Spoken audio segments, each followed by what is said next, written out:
Lotus Ayurveda India में आपका स्वागत है। मैं हूं उत्पल चौधरी। आज हम बात करेंगे आईवीएफ ट्रीटमेंट स्टेजेस। आईवीएफ से बनने जा रही हैं माँ, तो जान लें इसके 6 चरण क्या हैं। तो आइए शुरू करते हैं आज का वीडियो। लेकिन उससे पहले बोलना चाहूँगा, चैनल आपने अभी तक सब्सक्राइब नहीं किया तो चैनल को सब्सक्राइब कर लें, बेल आइकन की घंटी बजा दें, जिससे हमारे आने वाली सभी वीडियो सबसे पहले आपको मिले।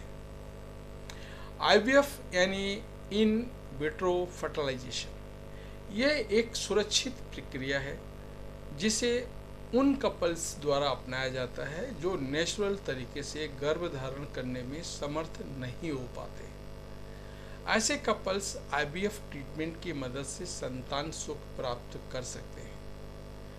आईवीएफ ट्रीटमेंट को लैब में स्टेप बाय स्टेप किया जाता है। इसमें शरीर के बाहर अंडों और शुक्राणुओं को मिलाकर एक महिला गर्भ धारण करती है। आजकल आईवीएफ काफ़ी प्रसिद्ध हो रहा है। इसका उपयोग करके कई कपल्स माता पिता बन चुके हैं। अगर आप भी लंबे समय से नेचुरल तरीके से कंसीव नहीं कर पा रही हैं तो आईवीएफ ट्रीटमेंट का सहारा ले सकते हैं। कई कपल्स ऐसे भी हैं जो आईवीएफ ट्रीटमेंट लेने से पहले डरते हैं और इसका सहारा नहीं लेना चाहते हैं। ऐसे में आईवीएफ के प्रति लोगों के बीच जागरूकता फैलाने के उद्देश्य से हर साल 25 जुलाई को विश्व आईवीएफ दिवस यानी वर्ल्ड आईवीएफ डे मनाया जाता है।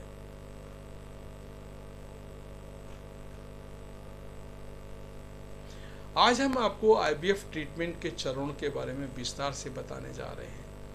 तो जो लोग आईवीएफ के थ्रू संतान को पैदा करना चाहते हैं उनके लिए ये वीडियो देखना काफ़ी ज़्यादा ज़रूरी है। आईवीएफ ट्रीटमेंट के चरण, स्टेजेस ऑफ आईवीएफ ट्रीटमेंट। तो पहला है कपल्स की जरूरी जांच करना। जब एक कपल आईवीएफ के लिए डॉक्टर के पास जाता है तो सबसे पहले उन्हें आईवीएफ की प्रक्रिया के बारे में समझाया जाता है। इस दौरान डॉक्टर कपल्स से फैमिली हिस्ट्री और लाइफस्टाइल के बारे में पूछता है और कपल की काउंसलिंग करता है। साथ ही कपल के कुछ ज़रूरी जांच भी करवाए जाते हैं।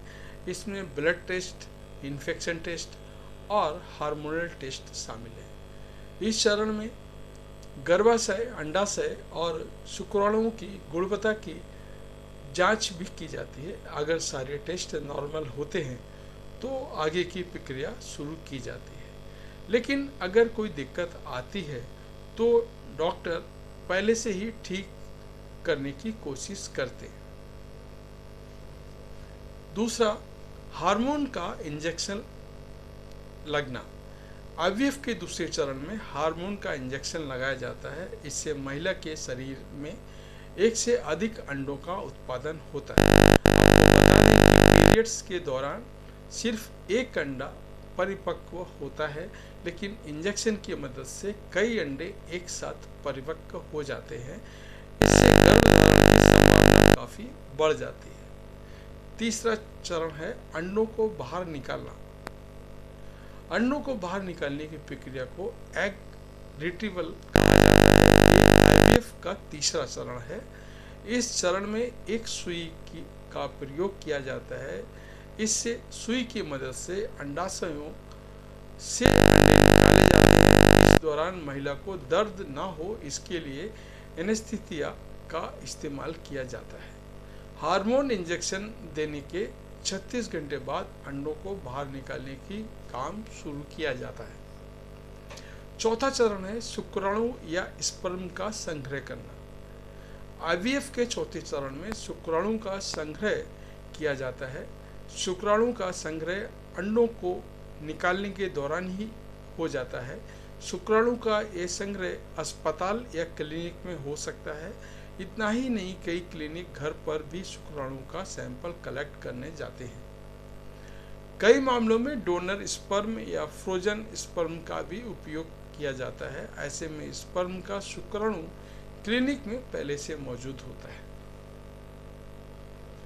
पांचवा है फर्टिलाइजेशन। अंडे और शुक्राणु दोनों को निकालने के बाद इन्हें लैब में मिलाकर एम्ब्रियो बनाया जाता है। इसके बाद डॉक्टर एम्ब्रियो को महिला के गर्भाशय में प्रत्यारोपण यानी ट्रांसफ़र करते हैं। इसके बाद अंडों को फर्टिलाइजेशन शुरू होता है। कुछ मामलों में इंजेक्शन की मदद से स्पर्म को प्रत्येक अंडे में डाला जाता है और फिर परिपक्व अंडा ही फर्टिलाइज हो जाता है। छठा, प्रेगनेंसी टेस्ट। जब गर्भाशय में भ्रूण का स्थानांतरण हो जाता है तो उसके 9 से 14 दिनों बाद प्रेगनेंसी की जांच की जाती है। अगर प्रेगनेंसी का रिजल्ट पॉजिटिव आता है तो फिर डॉक्टर महिला के स्वास्थ्य का ध्यान रखने की सलाह देते हैं। इस दौरान डॉक्टर कुछ दिशा निर्देश दे सकते हैं, लेकिन अगर रिजल्ट नेगेटिव आता है तो डॉक्टर दोबारा IVF प्रक्रिया को अपनाने का सुझाव दे सकते हैं। तो ये था हमारा आज का वीडियो। आपको कैसा लगा कमेंट करके बताएं। धन्यवाद।